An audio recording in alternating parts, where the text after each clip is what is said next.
देश में चल रहा किसान आंदोलन जन आंदोलन बनने की ओर है। सभी ने इसमें अपनी भागीदारी निरंतर जारी रखी हुई है।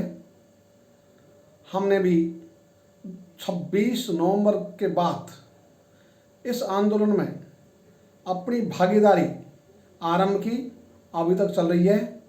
अब हम इस आंदोलन की सफलता के लिए सत्याग्रह के मार्ग पर चलने के लिए राजस्थान में 200 विधानसभाओं से 200 सत्याग्रही तैयार करने के रास्ते पर है।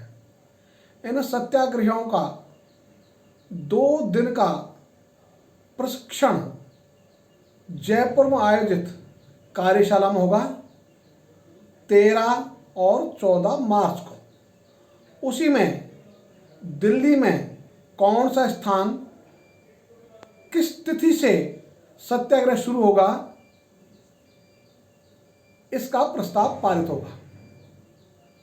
इस सत्याग्रह में उपवास, अनशन, धरना, प्रदर्शन, प्रतिदिन ज्ञापन, प्रार्थना सभाएं, इसी प्रकार के अन्य शांतिपूर्ण ढंग से कार्यक्रम आयोजित किए जाएंगे, जिनके माध्यम से सरकार की संवेदना जगे और शासनकर्ताओं की आत्मा जागृत हो। इस दिशा में यह सत्याग्रह रहेगा। और दूसरा हमारा विचार,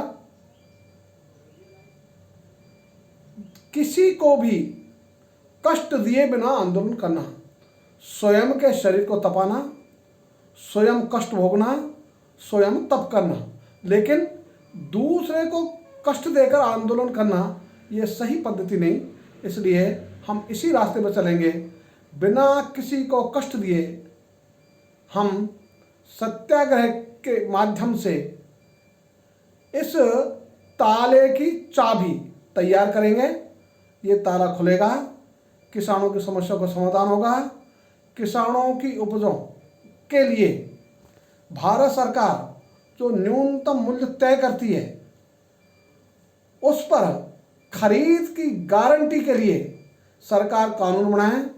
और ये जो 3 कानून सरकार लेकर आई है, वे कानून खेती की कॉर्पोरेटीकरण की दिशा में लाए गए हैं। उनका प्रयोजन निवेश बढ़ाना है।